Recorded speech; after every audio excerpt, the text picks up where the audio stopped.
আসসালামু আলাইকুম, welcome back to my channel Lipi's কিচেনে আপনাদের সবাইকে স্বাগত। শীত এলে বারবিকিউ করব, তাই সারা বছর ওয়েট করি কখন শীত আসবে। ফাইনালি প্রায় শীতটা চলে এসেছে, আর আমিও তার আগে বারবিকিউটা করে ফেলছি। আর ট্রাস্ট মি, আমি যে চিকেন বারবিকিউ করেছি সেটা কিন্তু খেতে খুব অস্থির ছিল। আর দেখে নিশ্চয় বুঝতে পারছেন এটা ছিল বেশ জুসি। আর আজকে আমি আপনাদের সাথে টিপস অ্যান্ড ট্রিক্স সহ চুলায় তৈরি ইজি এবং টেস্টি বারবিকিউ রেসিপি শেয়ার করব। So let's go my kitchen. প্রথমে এক পিস চিকেন নিয়ে ডিপ কাট করে কেটে নিয়েছি। এতে করে ভেতর পর্যন্ত মশলার ফ্লেভার ঢুকবে আর ম্যারিনেশনও খুব ভালো হবে। একই সাথে চিকেনগুলো বারবিকিউ করার পর ভেতর পর্যন্ত জুসিনেস থাকবে এবং দেখতে খুব ভালো লাগবে। আর একইভাবে 4 পিস চিকেন লেগ নিয়ে নিয়েছি। আপনারা চাইলে এখানে চিকেনের বেস্ট পিসও নিতে পারেন। সম্পূর্ণ প্রসেস করার পর এটার ওজন হয়েছে 1 কেজি।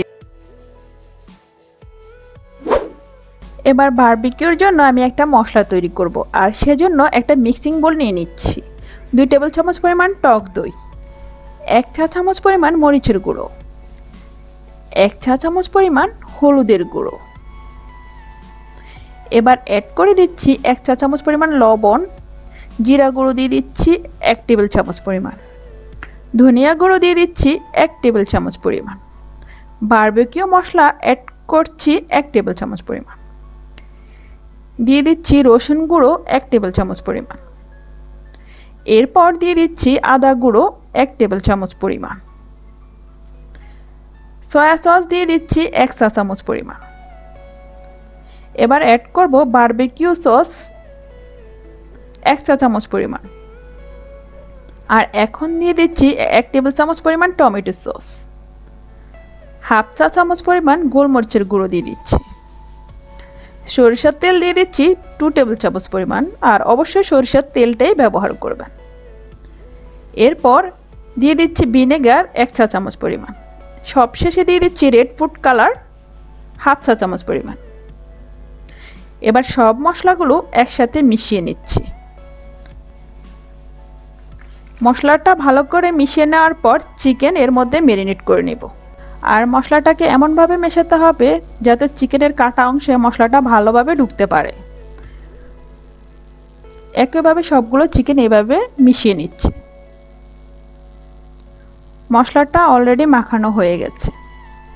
এবার আমি একটা র্যাপিং প্লাস্টিকের সাহায্যে ঢেকে দেব। আপনারা চাইলে যে কোনো ঢাকনা দিয়ে ঢেকে নিতে পারেন। বারবিকিউ করার আগে আপনারা চেষ্টা করবেন এটাকে কমপক্ষে 1 ঘন্টা রেস্টে রাখার। আর সবথেকে ভালো রেজাল্ট পাবেন বারবিকিউ করার একদিন আগে এই চিকেনটাকে ম্যারিনেট করে রাখলে।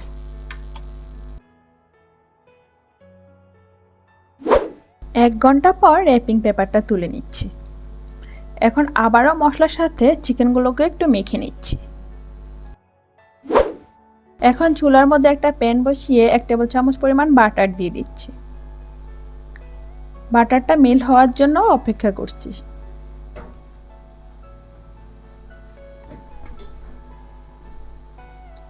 বাটার মেল্ট হয়ে গেলে এর মধ্যে চিকেনের পিসগুলো দিয়ে দেব।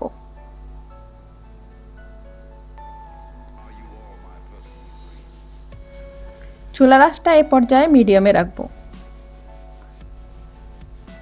এখন ঢাকনা দিয়ে ঢেকে দেব 5 মিনিটের জন্য। 5 মিনিট পর ঢাকনাটা খুলে অপর আরেকটা পিঠ দিয়ে দিচ্ছি এভাবে উল্টিয়ে। এখন আবারও 5 মিনিটের জন্য ঢাকনা দিয়ে ঢেকে দিচ্ছি। 5 মিনিট পর চুলার আঁচটা বাড়িয়ে দিয়ে একটা পাশে এভাবে মশলাগুলো ব্রাশ করে দিচ্ছি। এভাবে দুটো পাশে মশলা ব্রাশ করে দুটো পাশ 5 মিনিট করে 10 মিনিট ফ্রাই করে নেব।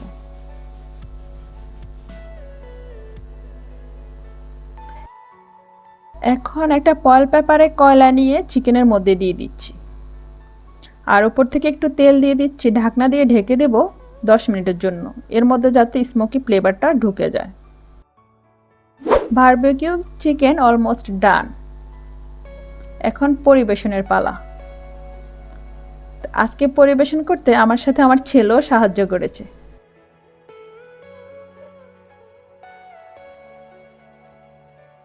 জাস্ট উপরে গ্লেজটা দেখেই বুঝতে পেরেছেন রেসিপিটা দেখতে খুব জুসি হয়েছে। এখন একটা পিস আপনাদেরকে ছিঁড়ে দেখাচ্ছি। দেখতেই পাচ্ছেন ভেতরটা খুব সুন্দর জুসি হয়েছে, দেখে নিশ্চয়ই বুঝতে পেরেছেন। সো ভিউয়ার্স, এই বারবিকিউ রেসিপিটি যদি আপনাদের ভালো লাগে ভিডিওতে অবশ্যই লাইক করবেন আর আপনাদের ফ্রেন্ডস অ্যান্ড ফ্যামিলির সাথে শেয়ার করবেন। আর প্লিজ চ্যানেলটিকে সাবস্ক্রাইব করে নিয়মিত আমার পাশে থাকবেন। সবাই ভালো থাকবেন, সুস্থ থাকবেন। আল্লাহ হাফেজ।